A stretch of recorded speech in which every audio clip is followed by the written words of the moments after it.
আসসালামু আলাইকুম প্রিয় দর্শক, অন্য মঞ্চের আলাপচারিতায় আপনাদের সকলকে স্বাগত জানাচ্ছি। প্রিয় বন্ধুরা, প্রীতি, সালাম এবং শুভেচ্ছা নেবেন। ডক্টর ইউনূসের চলে যাবার সময় হয়ে এসেছে, কিন্তু চলে যাবার আগে তিনি বাংলাদেশের এত বেশি সর্বনাশ করে যাচ্ছেন যে তিনি চলে যাবার পরে যে নতুন সরকারটা আসবে তারা কিন্তু খুব বেকায়দায় থাকবে। মানে বাংলাদেশকে নিয়ে তিনি বিভিন্ন রকমের ষড়যন্ত্র করে একটা লেজে গবরে অবস্থা করে রেখে চলে যাচ্ছেন। এই দেশের 12টা যে তিনি বাজিয়ে গেলেন, তিনি অনেক আসপেক্টে দেশের 12টা বাজিয়েছেন। এই যে একজন শিল্পপতি সেদিন বলছিলেন যে দেশের 14 লক্ষ লোক চাকরি হারিয়েছে গত 17 মাসে, এবং জিডিপি নাকি কমে 4-এর নিচে চলে আসবে। তো এরকম অসংখ্য অর্থনৈতিক সূচক। একসময় বাংলাদেশে শেখ হাসিনা সরকার 1 কোটি পরিবারকে ফ্যামিলি কার্ড দিয়েছিল, সেটার থেকে এখন কমে 57 লাখে নেমেছে, বাকিতে 43 লাখ নাই। তো এরকম অনেক জায়গায় অবনতি হয়েছে। তো আজকে আমি 4টা স্পেসিফিক বিষয় নিয়ে কথা বলবো। প্রথমে কথা বলবো একটু মিরেরসরাই নিয়ে। মিরেরসরাই হলো চট্টগ্রামের একটা খুব গুরুত্বপূর্ণ উপজেলা। এই মিরেরসরাই উপজেলাটা খুব গুরুত্বপূর্ণ এবং বাংলাদেশ ভারতের জন্য একটা স্পর্শকাতর এলাকা। এইখানে শেখ হাসিনার সরকার একটা ইন্ডিয়ান ইকোনমিক জোন স্থাপন করবার জন্য চুক্তি করেছিল, এবং এই জোনে অর্থায়ন করবে জাপান সরকার এবং এটি ম্যানেজ করবে ভারতের আদানি শিল্প গ্রুপ, এবং এখানে যেসব পণ্য উৎপাদিত হবে তাদের একটা বড় অংশ ভারতের যে নর্থ ইস্ট 7 সিস্টার স্টেটস আছে সেসব জায়গায় এক্সপোর্ট করা হবে। তো এটা একটা, এই জায়গাটা প্রায় 900 একর জায়গা, একটা বিশাল জায়গা।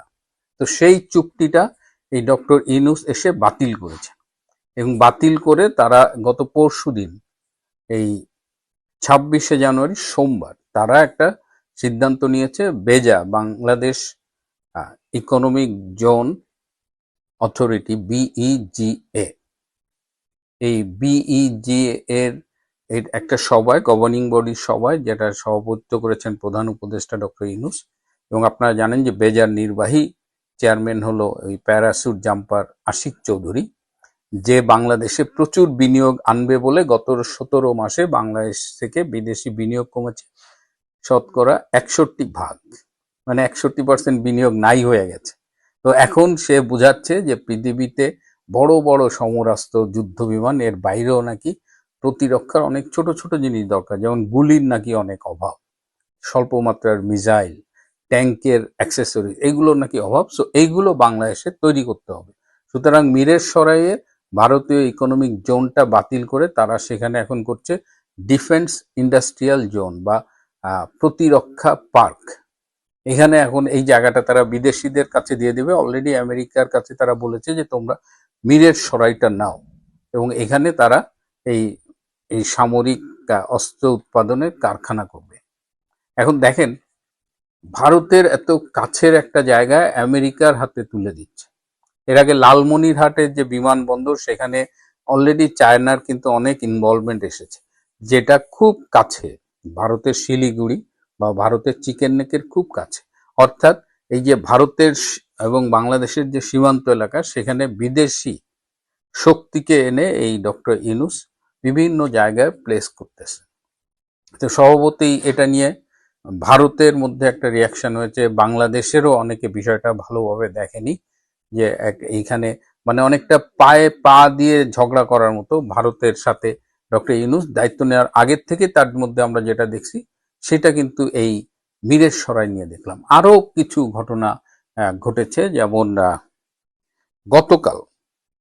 গতকাল 27শে জানুয়ারি ছিল মঙ্গলবার, চীনের সাথে এই G2G চুক্তির আওতায় আমাদের বিমান বাহিনী এবং China electronics technology group corporation international CETC এদের মধ্যে একটা চুক্তি হয়েছে যে বাংলাদেশে ড্রোন উৎপাদন করা হবে এবং অ্যাসেম্বল করা হবে, এবং এর মধ্যে প্রযুক্তি হস্তান্তরও করা হবে। তো এই যে কদিন আগে গত 23 তারিখে বাংলাদেশের মার্কিন রাষ্ট্রদূত ব্রেন্ট ক্রিস্টেনসেন, সে কিন্তু ডক্টর খলিল আমাদের জাতীয় নিরাপত্তা উপদেষ্টা এবং প্রধান উপদেষ্টা ডক্টর ইউনূসের সাথে দেখা করেছে এবং চীনের সাথে এই দহরম মহরম নিয়ে তাদের আপত্তি জানিয়েছে। এবং তখন আমরা শুনেছিলাম যে চীনের সাথে যে 6টা MOU স্বাক্ষরিত হয়েছে সবগুলো বাতিল করা হবে, এই ড্রোন কারখানাটাও স্থগিত করা হবে বা বন্ধ করা হবে, এরকম আমরা শুনেছিলাম। তো 23 তারিখে, গতকাল 27 তারিখেই দেখলাম যে চায়নার ওই কোম্পানির সাথে বিমান বাহিনী চুক্তি স্বাক্ষর করেছে। তো এটা নিয়ে কিন্তু আমেরিকার মধ্যে হিউজ রিপারকেশন হয়েছে এবং আমাদের যে জাতীয় নিরাপত্তা উপদেষ্টা ডক্টর খলিলুর রহমান, যিনি আমেরিকার খুব ঘনিষ্ঠ বলে আমরা সবাই জানি, হ্যাঁ, তিনি খুবই হতাশা প্রকাশ করেছেন এবং তিনি এত দুঃখ পেয়েছেন যে তিনি বলেন যে আমি তো চলে গিয়েছিলাম, ডক্টর ইউনূস আমাকে যেতে দেয়নি এবং আমাকে রেখে তিনি আর কত অপমান করবেন। তো যে আমেরিকার সমর্থনে অবৈধভাবে ক্ষমতা দখল করলো, সেই ইউনূস আবার আমেরিকাকে চটিয়ে চায়নার সাথে এই ড্রোন তৈরির চুক্তি স্বাক্ষর করলো। তো এটাও ভবিষ্যতের সরকারের জন্য কিন্তু একটা খুব জটিলতা তৈরি করতে পারে, কারণ পরবর্তীতে যে সরকার আসবে তারা আমেরিকার চোখ রাঙানি উপেক্ষা করে এই চুক্তি চালিয়ে যাবে কি না, এটা নিয়ে একটা যাই হোক তাদের একটা পেইন হবে। এর মধ্যে আরেকটা হলো যে আপনারা জানেন যে আদানি গ্রুপের ভারতের বিদ্যুৎ কেন্দ্র থেকে বাংলাদেশ 500 মেগাওয়াট বিদ্যুৎ কেনে, কিন্তু এই শীতে আদানি কিন্তু পুরো 500 মেগাওয়াট সাপ্লাই করতে পারতেছে না। তো ন্যাচারালি আদানির পক্ষে যুক্তি হলো যে আমাদের এখন অনেক মেনটেনেন্স চলতেছে, সো আমরা পুরোটা সাপ্লাই করতে পারছি না, আর আমাদের প্রচুর বকেয়া বিল হয়েছে, আপনারা বকেয়া পরিশোধ করুন। ডক্টর ইউনূস কিন্তু রেগুলার ইউনূসের প্রশাসন থেকে চিঠি লেখা হয় আদানিকে যেন যতদূর সম্ভব বিদ্যুৎ সরবরাহ করে, এবং যেহেতু 500 মেগাওয়াট পুরোটা সাপ্লাই করতে পারছে না, আপনার খোঁজ নিয়ে দেখবেন যে এই শীতকালে ঢাকায় কিন্তু প্রতিদিন প্রায় 2 ঘন্টার মতো লোডশেডিং হচ্ছে। এটার অন্যতম কারণ হলো আদানি পুরো বিদ্যুৎটা দিতে পারছে। আবার এই ডক্টর ইউনূস একটা সুপারিশমালা রেখে গেছে পরবর্তী সরকারের জন্য, যে আদানির সাথে বাংলাদেশ সরকারের যে চুক্তি তা অনেক ত্রুটিপূর্ণ এবং এই চুক্তিটা যেন বাতিল করা হয়। ডক্টর ইউনূস কিন্তু নিজে 17 মাসে এটা বাতিল করেনি, কিন্তু পরবর্তী সরকারের বিদ্যুৎ একটা ক্রাইসিস যেন তৈরি হয়, যেন পরবর্তী সরকারের কাছে সে রিকমেন্ডেশন রেখে গেছে। তো এটা আদানি গ্রুপ জানে, তারা বলেছে যে তোমরা যদি চুক্তি বাতিল করতে চাও তাহলে আমাদের দ্রুত জানাও, কারণ আমরা সেক্ষেত্রে এই বিদ্যুৎ ভারতের ন্যাশনাল গ্রিডে দিয়ে দিব। ভারতের কিন্তু এই বিদ্যুৎটা এমন না যে আদানি গ্রুপের কাছ থেকে আমরা বিদ্যুৎ না নিলে তারা একেবারে পানিতে পড়ে যাবে, কারণ এই বিদ্যুৎ কিন্তু ভারতের প্রয়োজন। আরেকটা বিষয় হলো যে এই যে চট্টগ্রামের সবচেয়ে বড় container terminal NCT, new mooring container terminal, এইটা এই যে ইউনাইটেড আরব এমিরেটসের ডিপি ওয়ার্ল্ডের হাতে তুলে দিচ্ছে এর ম্যানেজমেন্টটা। এটা নিয়ে কিন্তু রিট করা হয়েছিল এবং রিট করার ফলে আমাদের উচ্চ আদালত একটা দ্বিধাবিভক্ত রায় দিয়েছিল, যার ফলে এটা এখনো নিষ্পত্তি হয়নি। তো এই অবস্থায় ডক্টর ইউনূসের প্রশাসন দ্রুততম সময়ের মধ্যে এই চুক্তিটা করে ফেলবে এবং আগামী 1 ফেব্রুয়ারি এই ডিপি ওয়ার্ল্ডের সাথে চট্টগ্রাম বন্দর কর্তৃপক্ষের চুক্তি স্বাক্ষরিত হবে এবং এই চুক্তি স্বাক্ষরিত হওয়ার আগের যে স্টেপগুলো সেটা অত্যন্ত গোপনীয়তার সাথে এবং দ্রুততম সময়ের সাথে এটা সম্পন্ন করা হচ্ছে। এটা নিয়ে কিন্তু সারা দেশে একটা অলরেডি একটা ক্ষোভ দানা বাঁধছে। আমাদের বন্দরের শ্রমিক কর্তৃপক্ষ বা বন্দরের যেসব স্টেক হোল্ডার আছে, আমাদের বিভিন্ন রাজনৈতিক দল, সবাই এই চুক্তিটার বিরুদ্ধে, কিন্তু ডক্টর ইউনূস এবং নৌ পরিবহন মন্ত্রণালয় বন্দর কর্তৃপক্ষকে দিয়ে এই চুক্তিটা খুব দ্রুততার সাথে সম্পন্ন করছে।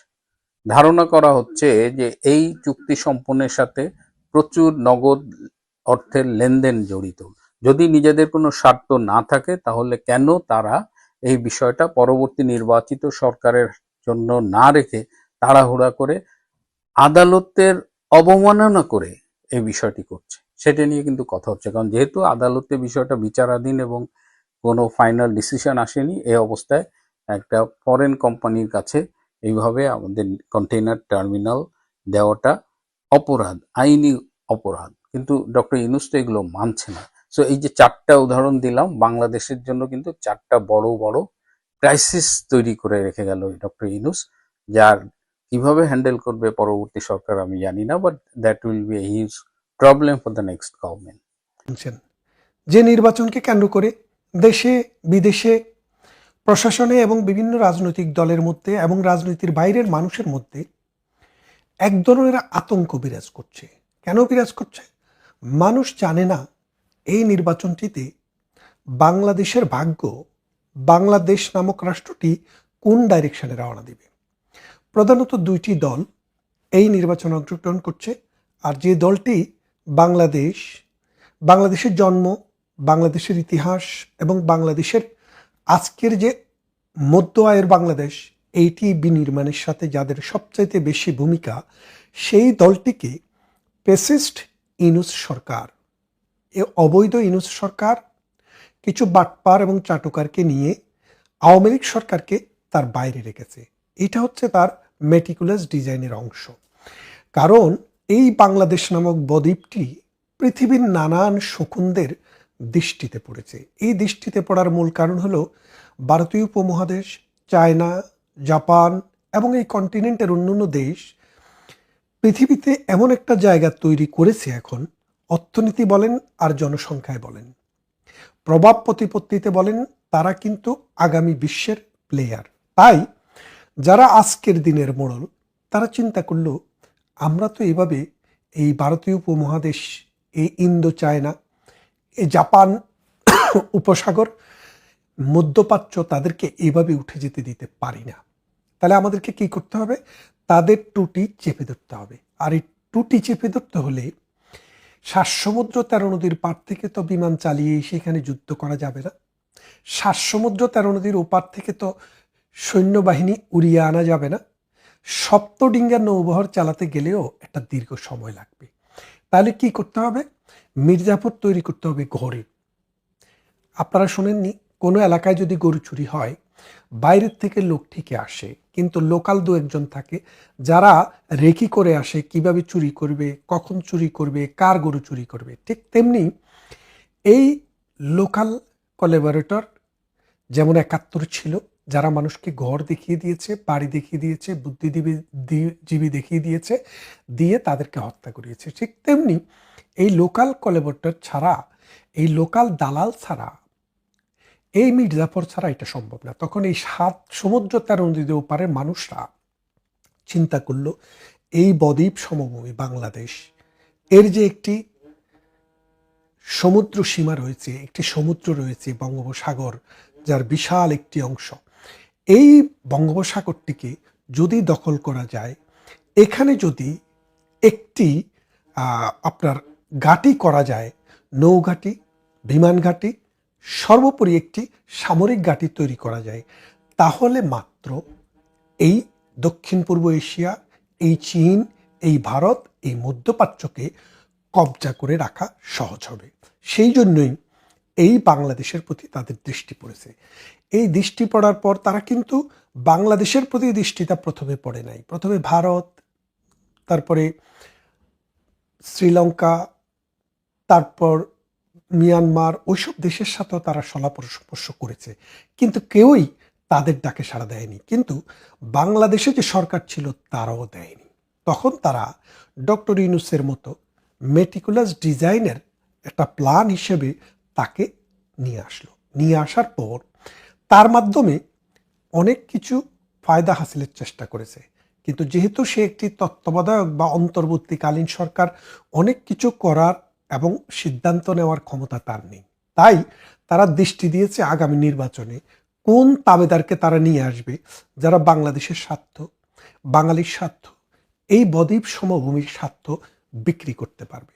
সেই জন্য তারা টার্গেট করেছে যারা জীবনে কোনোদিন ক্ষমতার স্বাদ পায় নাই, তাদেরকে যদি ক্ষমতাটা দেওয়ার চেষ্টা করা যায়, তাহলে মনে হয় তাদের স্বার্থটা হাসিল হবে। আর এখানে দুইটি জোটের মধ্যে বিএনপি 3-4 বার ক্ষমতায় ছিল। শুধু ক্ষমতায় কখনো এককভাবে বা দলগতভাবে হইলেও মানে ডমিনেন্ট পজিশনে জামাত কখনো ছিল না। তাই এখন জামাত মরিয়া, যদি দরকার হয় বাংলাদেশের 2টা ডিস্ট্রিক্ট বিক্রি করে দেওয়া, তাও তারা দিবে। যদি দরকার হয় সমুদ্র, বাংলাদেশের সমুদ্র পুরোটা বিক্রি করে দেওয়া, তাও তারা দিবে। যদি দরকার হয় তারা দোজগে যাওয়ার জন্য বেহেশতের টিকিট বিক্রি করবে, তাও তারা করবে।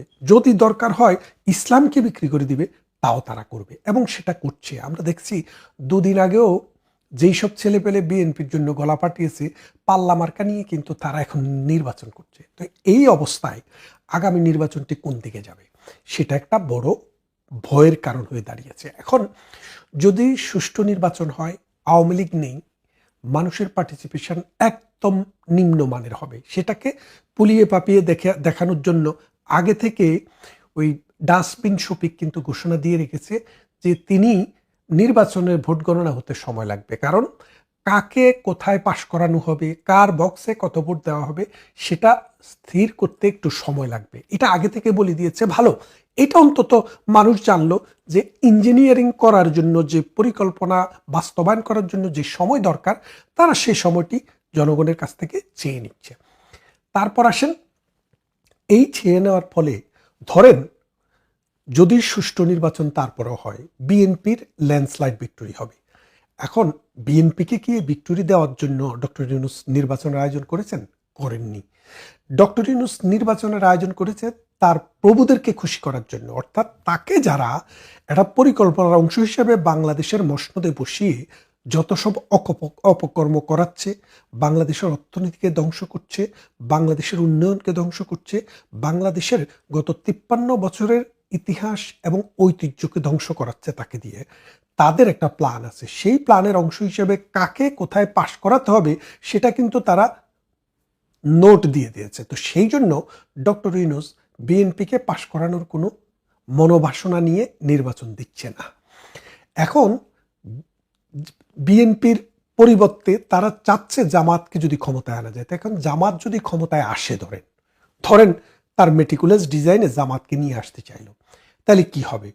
আপনারা অনেকে বলছেন যে বিএনপিকে দেখছি, আওয়ামী লীগকে দেখছি, জাতীয় পার্টিকে দেখেছি, এবার একটু জামাতকে দেখি, এরকম অনেকে ভাবছেন। তো কারণ জামাতকে দেখলে জামাতের ভবিষ্যৎ কি হবে সেটা আপনারা দেখবেন, তারপরে সিদ্ধান্ত নেবেন। অনেকে এটার প্রতি উত্তরে বলছেন, অনেক কিছুই তো খেলেন, গু তো আর খেলেন না, একবার গু খেয়ে দেখেন। তা আমি সেই কঠিন কথায় যাব না।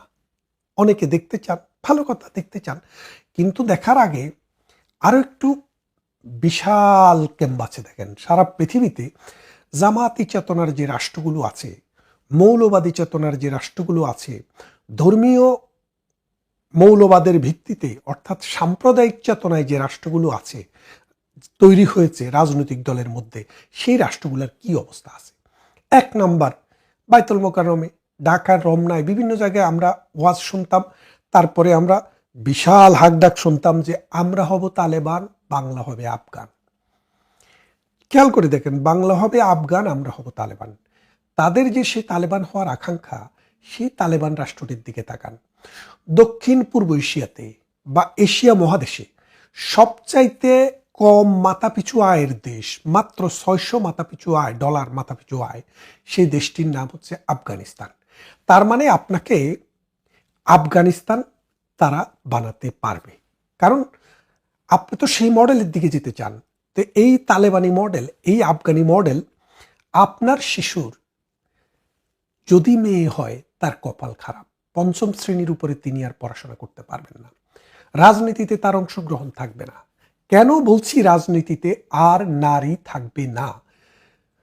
জামাতে ইসলামী 280 বা 300টি আসনে তার জোট সহ প্রার্থী দিয়েছে, তার মধ্যে জামাতে ইসলামীর প্রার্থী হচ্ছে 200-র উপরে, 250 প্রায়। এই 250 আসনের মধ্যে জামাতে ইসলামের একজনও কি নারী প্রার্থী আছে? নেই। কেন নেই? কারণ তারা নারী বিদ্বেষী। এই নারী বিদ্বেষী লোককে, তারা নারীকে বিশ্বাস করে দাসী হিসেবে, বান্দি হিসেবে, এবং সেই জন্য এই বান্দি দাসীদেরকে তাদের ভাষায় তারা জায়গায় জায়গায় লেলিয়ে দিয়েছে, ঘরে ঘরে গিয়ে বিকাশে টাকা দিচ্ছে, বিভিন্নভাবে তাদেরকে বুঝিয়ে পুষলিয়ে পাল্লা মার্কায় ভোট দেওয়ার জন্য তৈরি করা হচ্ছে। অথচ এই নারীরা জানে না তার জন্য বিষ নিয়ে এসছে, সে ওই বিষ খেয়ে তার শিশু সন্তান সহ মারা যাওয়ার ব্যবস্থা করছে। খেয়াল করে দেখেন, একজন নারী প্রার্থীও জামাতের নেই। শরিকদের থাকতে পারে, শরিকদের কথা তো আলাদা, কিন্তু জামাতের একজনও নারী প্রার্থী নেই। একজন হিন্দু প্রার্থী আছেন, তিনিও মুসলমান হওয়ার কাতারে আছেন, যেই কোনো সময়ে তিনি কালেমা পড়ে মুসলমান হওয়ার সিদ্ধান্ত নেবেন বলে আমরা শুনেছি। আচ্ছা, আসেন, তার মানে এই বাংলাদেশকে আফগানের মডেলে করলে আমাদের এখনের যে মাথাপিছু আয় $2700 মিনিমাম, সেই $2700 কমিয়ে কিন্তু $600 আনতে হবে। আচ্ছা, বাংলাদেশের বাদ দেন, এবার আছেন পাকিস্তান। এই তালেবানি চিন্তা চেতনা পাকিস্তানেও জন্ম হয়েছিল, এই জামাতের পাকিস্তানেও জন্ম হয়েছিল। ধর্মকে ব্যবহার করে পাকিস্তানে জিঙ্গুইজমের কিন্তু উৎপাদন হয়েছে, জঙ্গি উৎপাদন সারা বিশ্বে পাকিস্তান করে থাকে। সেই পাকিস্তানের অবস্থার দিকে যদি দেখেন, ওই দেশে মোট 23 কোটি মানুষ, তার মধ্যে 4 কোটি মানুষ ভিক্ষা করে। গত 1 বছরে 40,000 মানুষকে পৃথিবীর বিভিন্ন দেশ থেকে পাকিস্তানে ফেরত পাঠানো হয়েছে ভিক্ষাবৃত্তির জন্য। সৌদি আরবে হজের মৌসুমে উমরার সময় তাদেরকে নিষিদ্ধ করে দিয়েছে। পরে পাকিস্তানের পররাষ্ট্রমন্ত্রী মোসলেকা দিয়ে বলেছে যে আমাদের লোক আর ভিক্ষা করবে না। তাহলে ভিক্ষুক উৎপাদনের একটা প্রকল্প আপনারা পাবেন, কারণ ধনী হতে হলে তো টাকা আসতে হবে। তো ভিক্ষা করে যে পরিমাণ টাকা পাওয়া যায়, আগে মাদ্রাসার জন্য মক্তবের জন্য যেই পরিমাণে টাকা উঠতো, এখন তো সেটা আর ওইভাবে উঠতে হয় না। এখন মানুষ সমাজের অবস্থা ভালো, বিত্তবানরা করে দিতে পারে। তো সেই রকম জামাত যদি আসে, সেই রকম ভিক্ষুক উৎপাদনটা আপনাদের বেড়ে যাবে, কারণ তখন তো বাইতুল মাল আপনি বাধ্যতামূলকভাবে দিতে হবে। সেই জন্য এই ভিক্ষুক উৎপাদন হবে। পাকিস্তানের মতো 80 বছরে একটি সরকার 5 বছর মেয়াদ পার করেনি, সেই রকম সরকার বাংলাদেশে আসবে। তারপরে আপনি ফিরান চোখ ইরানের দিকে। 1979 সালে ইরানে যখন ইসলামী বিপ্লব খামেনি করে, তখন খামেনি কিন্তু দেশে ছিলেন না, তিনি ছিলেন ফ্রান্সে। সেখান থেকে এসে এই বিপ্লবের নেতা হন তিনি। নেতা হওয়ার আগে ইরান ছিল মধ্যপ্রাচ্যের, আপনি জানেন পারস্য সভ্যতা, আপনি 5000 বছর পিছনে যান তাও দেখবেন ওসমানীয় খেলাফতের এমন জয় জয়কারের সময়ে ইউরোপের অর্ধেক যে ওসমানীয় খেলাফত যখন দখল করে নিয়েছিল, সেই ওসমানী খেলাফত পুরো মিডল ইস্ট দখল করে নিয়েছিল, যেটাকে অটোমান এম্পায়ার বলে। কিন্তু ইরান দখল করতে পারেনি। সেই ইরান যখন খামেনির নেতৃত্বে আসে, অর্থাৎ ধর্মীয় মৌলবাদীদের হাতে আসে, তখন সেই ইরানের অবস্থা ছিল, মানে 1979 সালের আগে, 79 সালের আগে ইরান ছিল মধ্যপ্রাচ্যের সবচাইতে বেশি মাথাপিছু আয়ের দেশ এবং সবচাইতে সভ্য এবং ধনী দেশ। এখন মধ্যপ্রাচ্যের সবচাইতে গরিব যে 3টি রাষ্ট্র, তার মধ্যে একটি হচ্ছে ইরান, একটি হচ্ছে সিরিয়া, আর একটি হচ্ছে ইয়েমেন। খেয়াল করে দেখেন, এই 3টি দেশ, তার মধ্যে ইয়েমেনেও কিন্তু এই জঙ্গিবাদের উৎপত্তি হয়েছিল, সেটি ধ্বংস হয়ে গেছে। সিরিয়াতে জঙ্গিবাদ আসাদ সরকারকে উচ্ছেদের মাধ্যমে দেশটিকে ধ্বংস করে এখন ভিক্ষুকের জাতিতে পরিণত হয়েছে। আর ইরান পৃথিবীর 2nd biggest well producing country হওয়া সত্ত্বেও এখনো বাংলাদেশের ইরানের, মানে বাংলাদেশের 1 টাকা দিয়ে ইরানে 8000 রিয়াল পাওয়া যায়, ইরানি রিয়াল। খেয়াল করে দেখেন, 1 টাকা সমান 8000 রিয়াল। মানে মানুষের জীবন দুর্বিষহ হয়ে গেছে। গত কদিনের আন্দোলনে 8500 মানুষকে হত্যা করা হয়েছে, কিন্তু সরকারের হাতে লাঠিয়াল বাহিনীটা ঠিকমতো কাজ করছে বলে সরকার টিকে আছে। যেখানে শেখ হাসিনা হাজার হাজার লক্ষ লক্ষ মানুষ হত্যা করতে পারে নাই বলে তাকে ক্ষমতা ছাড়তে হয়েছে। তো ইরান দেখলেন, মানে এখন আমাদের তো আর তেল নেই, আমাদের যা আছে ভিক্ষাবৃত্তি হয়তো আমরা করতে পারবো। সেই ইরানের দিকে তাকিয়ে দেখেন, এই মৌলবাদী শক্তি, ধর্মভিত্তিক শক্তি ইরানকে মধ্যপ্রাচ্যের সবচাইতে দরিদ্র রাষ্ট্রগুলোর একটিতে পরিণত করেছে। তাহলে আমরা কি দেখালাম? আমরা ইরান দেখলাম, আফগানিস্তান দেখলাম, সিরিয়া দেখলাম ইয়েমেন, দেখলাম পাকিস্তান। তারপরে আরো যদি দেখতে চান, আপনি আলজেরিয়াতে চলে যান। গৃহযুদ্ধ, যুদ্ধ, ক্ষুধা, দারিদ্র নিষ্পেষিত একটি দেশ, সেই দেশের নাম আলজেরিয়া। তো এখন এত কিছুর পরও আমরা শুনছি না, এত হাসি দেখেও যারা গোমরা মুখে চায়, তাদের দেখে পেঁচার মুখেও কেবল হাসি পায়। এখন আপনারা যদি চোখ বন্ধ করে রাখেন, পৃথিবীর দিকে না তাকান, পৃথিবীর যেখানেই ধর্মীয় মৌলবাদী শক্তির উত্থান হয়েছে, সেই দেশটি ধ্বংসের দ্বার প্রান্তে চলে গেছে। সমাজ বিচ্ছিন্ন হয়ে গেছে, অর্থনীতি মাটির সাথে মিশে গেছে। জাতিতে জাতিতে দাঙ্গায়, সমাজে অশান্তি, যুদ্ধ, গৃহযুদ্ধে ছিন্ন বিচ্ছিন্ন হয়ে গেছে রাষ্ট্র। তাহলে আপনাকে এখন সিদ্ধান্ত নিতে হবে। এই প্রজন্মকে আপনাদেরকে সিদ্ধান্ত নিতে হবে। আমরা তাদের যে ইমানি বল, তাদের যে কথা, সেটা আমরা দেখেছি। 1971 সালেও তারা বলেছিল আমরা মজলুমের পক্ষে, জালেমের বিপক্ষে। কিন্তু সত্যিকার অর্থে বাংলাদেশের মানুষ যখন মজলুম হয়েছিল, তখন তারা গনিমতের মাল বলে বলে আমার আপনার মা বোনকে এই পাকিস্তানি হানাদারের হাতে তুলে দিয়েছে। জাতির শ্রেষ্ঠ সন্তানদেরকে পাকিস্তানিদের হাতে তুলে দিয়ে নির্মমভাবে হত্যা করেছে। তাদেরকে যদি সুযোগ দেওয়া হয়, এই জাতি, এই দেশ, এই সমাজ একদিন এমন রিগ্রেট করবে যে রিগ্রেট করেও তারা আর বাংলাদেশের গৌরবময় ঐতিহ্যের জায়গায় ফেরত যেতে পারবে না। এই সমাজ, এই রাষ্ট্রকে যদি টিকাতে হয়, ধর্মভিত্তিক শক্তিকে, বেহেশতের টিকিট বিক্রি করা শক্তিকে এবং নারী বিদ্বেষী শক্তিকে বর্জন করতে হবে এবং এই দেশ, এই সমাজের হাজার হাজার বছর থেকে চলে আসা ইতিহাস, ঐতিহ্য, মুক্তিযুদ্ধকে ধারণ করতে হবে। আপনারা দেখেছেন এদের যে ঔদ্ধত্য, ওদের যে প্ল্যান, এরা এই দেশটাকে, এই সমাজটাকে বিভক্ত করে, বিচ্ছিন্ন করে মাটির সাথে সরিয়ে দিতে চায়। বিএনপি, আওয়ামী লীগ এরা ক্ষমতায় থাকলে অন্য দলের লোকও চাকরি পায়, কিন্তু জামাত যদি ক্ষমতায় থাকে, জামাত ছাড়া অন্য কোনো লোক টয়লেটের দারোয়ানির চাকরিও পাবে না। তাই আসুন, সময় থাকতে আমরা আমাদের চিন্তা, আমাদের চেতনা, আমাদের দেশ, আমাদের মাটি এবং মা, যাদের দ্বারা দর্শিত হয়েছে, তাদেরকে না বলতে শিখি।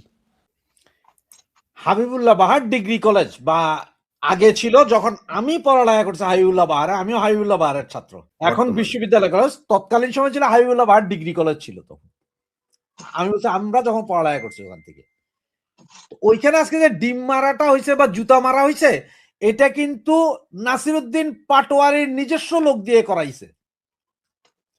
এবং একটা জিনিস আপনার ছবিটা যদি খেয়াল করেন, দেখেন ওরে বাঁচানোর জন্য একটা দাড়িওয়ালা, সামান্য দাড়ি এবং চুল লম্বা লম্বা একটা ছেলে সামনে দিয়ে আসে দাঁড়াইছে, দেখছেন? এই ছেলেকে আজ থেকে 1.5 বছর আগে ককটেল সহ ধরা হয়েছিল। তখন বলা হয়েছিল যে এ আওয়ামী লীগের দোষর ওই ছেলে, সে আওয়ামী লীগের নাকি বোমাবাজি করতে আসছিল। সেই ছেলেকে আজকে দেখা হইল নাসিরউদ্দিন পাটোয়ারির বডিগার্ড। এখন বুঝেন, বাকি আর কিছু বলার দরকার নাই। দ্বিতীয় ইলেকশন, আর ইলেকশন হবেই না। আপনারা এখনো বলতেছেন এটা, আমি বলতেছি ইলেকশনই হবে না, আবার ইলেকশন। শেখ হাসিনা কাউরে বলছে যে যাও তোমরা মারো ভাঙো না। শেখ হাসিনা বলছে নো ভোট, নো ভোট। আমাদের যেহেতু নৌকা প্রতীক নেই, আমরা ভোট দিতে যাব না, আমরা কেন্দ্র যাব না, আমরা ঘরে বসে রাখবো চুপচাপ। আমরা চুপচাপ ঘরে বসে রাখবো, কোনো দরকার নাই, ভোট কেন্দ্রে যাব না। সে সহিংসতা আওয়ামী লীগ করবে না। আবার সহিংসতা হবে বলে এই পররাষ্ট্রমন্ত্রী 2 দিন আগে বলছে যে যত অকারেন্স হবে সব এই আওয়ামী লীগের দোষ। আরে পাম্পাস স্বরাষ্ট্রমন্ত্রী তিনি আজকে বলতেছেন যে কোনো সহিংসতা হবে না। উনি তো ভাই পীর সাহেব। কয়দিন আগে উনি কি বলছে বুঝেন নাই? যে অবৈধ অস্ত্র যেগুলা থানা থেকে লুট হয়েছে, থেকে লুট হয়েছে, এগুলো ইলেকশনের দিন ব্যবহার হবে না। উনি পীর সাহেব, উনি জানেন, কারণ ইলেকশন হইলে না ব্যবহার হবে। এগুলো তো ব্যবহার হবে ইলেকশনের আগে, এই যে আগামী আর 2-4-5 দিনের ভিতরে ব্যাপক ব্যবহার হবে। যার কারণে এই মুহূর্তে হসপিটালকে রেড ফ্ল্যাগ দিয়ে রাখছে। হসপিটাল প্রস্তুত থাকো, কারণ হচ্ছে মরবে মুমু, তোমাদের ভর্তি করানো হবে। কেরু কোম্পানিতে কি বানায়?